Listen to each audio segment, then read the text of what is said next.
Robert Godley. I'm a co-founder and owner and design director of Psycho Bunny here in New York. Hello, my name is Robert Goldman. I am the co-partner, co-founder of Psycho Bunny along with Robert Godley.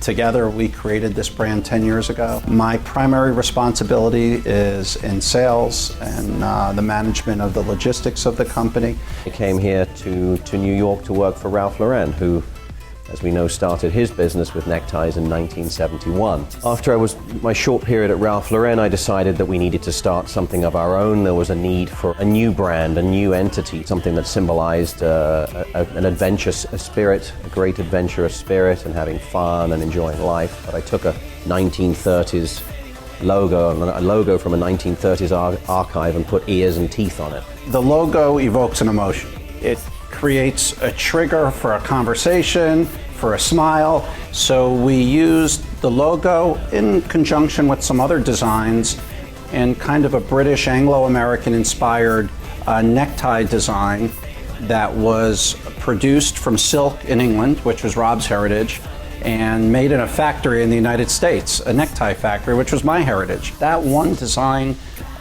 everyone kind of gravitated towards. Everyone asked a question, what's that? And at the time, we really didn't have a name for it. One of the buyers we dealt with said, hey, that's the Psycho Bunny.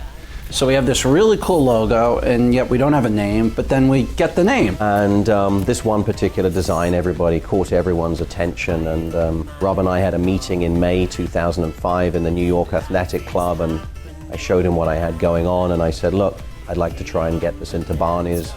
Can we work together on this? Rob's family, he's a third generation tie maker. I went to Barney's, I came back with an order the next day. The great thing about a logo is that it doesn't need to be translated. The objective was not to actually target one audience, rather more to target a younger audience, which we're all familiar with when our parents dress us or encourage us in a way to dress from our younger years.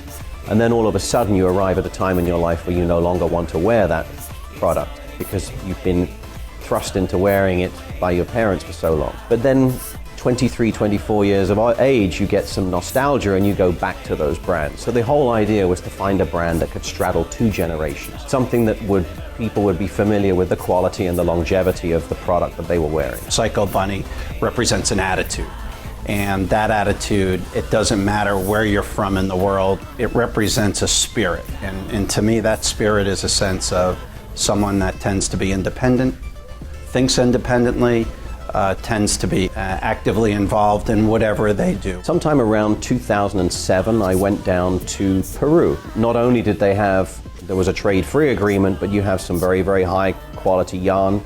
The Pima cotton grows there in the Andes at altitude. It's a longer fiber, so you can get a higher twist in it, which invariably is a more durable, softer yarn. In terms of the distribution, it's very exciting because in the United States, we're partnered with great retailers such as Nordstrom and Bloomingdale's and the Neiman Marcus. And then there are really fine independent specialty stores throughout the United States that carry our product and do a great job of telling the Psycho Bunny story of quality and fit. We also have distribution into the UK and Ireland. In addition to that, we now have distribution in South America. Just this week, one of the first Psycho Bunny retail locations opened up at the Multi-Plaza Mall in Panama City. Within the United States, we have our web store, but we do not at this time have a freestanding store.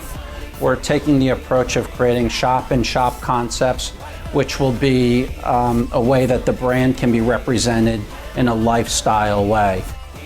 We're in really the second season of offering boys products, which is really exciting. The interesting thing about that is we did not take anything out of the product. We did not change the mother of pearl buttons. We did not change the Pima cotton that we use. We did not change the taping of the seams. We're always in our manufacturing facilities, walking the floor, looking at the quality. When you see the product being made, it's very rewarding because you see the amount of care, the amount of attention to detail that's taken when the plackets are done, when the stitching is done on the seams, the buttons, our mother of pearl buttons are sewed onto the placket.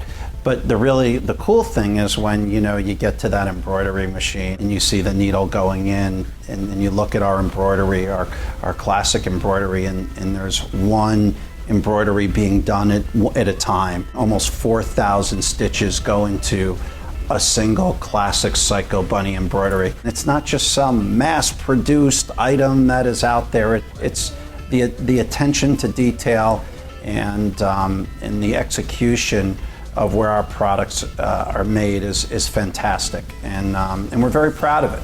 And we believe that separates us from our competition.